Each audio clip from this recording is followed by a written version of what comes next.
Brilliance Audio presents Into the Hourglass by Emily R. King, performed by Lauren Ezzo. I open and close the hammer on my pistol. Yesterday I loaded and fired the Navy Standard grade gun in 36 seconds. If only my aim were as good as my speed. Again I snap the hammer. Open. Closed. Open. Everley, Dr. Alec Huxley says on an exasperated groan. I'm nearly finished. Can you wait outside for me? I place the pistol in my lap, sit up in the chair, and jog my knee. The ship's sickbay is a cozy cabin filled with glass bottles and wooden boxes of herbs. I'm comfortable here. Then please, be quiet. The surgeon's mustache twitches, his concentration returning to his patient log. Alec sided with the mutineers, staying on as our medic.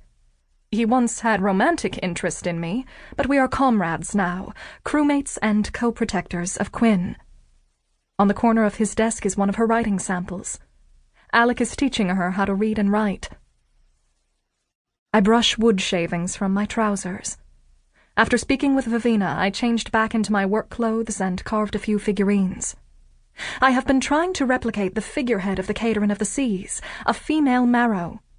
The half-human, half-fish creature has several complex details, from her long hair to the diamond pattern on her scaly lower half. My uncle could have carved her with little effort, whereas I tossed away my second failed attempt and came here. There, Alec says, setting down his quill. You can give your foot a rest. I shove the pistol into my belt and grab an empty bottle. We don't have long. Vivina is chasing down a storm. He pulls on his coat. Before he can fasten it, I drag him outside. My cloak comes to life in the wind, billowing like a curtain by an open window. The sails glow in the early evening light, the storm on the starboard side an ashen wall. Off the stern, the unnamed ship is still trailing us. Perhaps it's my paranoia, but our pursuers appear closer. Alec and I reach the gunwale on the middeck. He takes out his pocket watch, which is attached to his belt by a gold chain. In exchange for his instruction during my firearm training, I assist him with his seasick patients, feeding them crystallized ginger and dumping out their vomit pails. I set the bottle on the gunwale and it stays. Here, in the center of the ship, the swaying is mildest. Ready? He asks, checking his watch.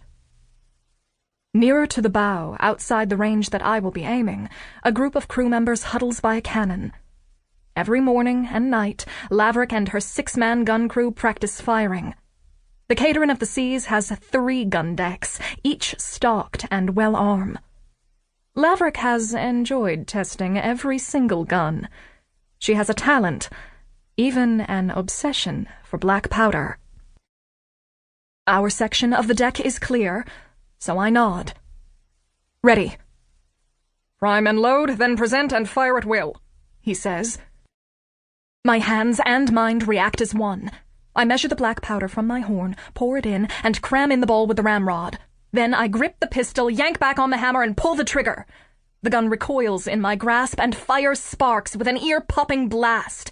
The lead ball soars out to sea, missing the bottle. Smoke spills upward for several seconds before a gust dispels it. Alec lowers his hands from his ears. Your aim is getting closer. My aim is rotten. What was my time? 34 seconds. At least I'm quick. The ship slides down a steep swell, and the 2 of us totter for balance. Alec catches the bottle before it falls overboard. Perhaps we should go back inside, he remarks. I emptied 3 vomit pails this morning. One of your patients had eaten salted fish. Alec's nose wrinkles. Fine. One more round.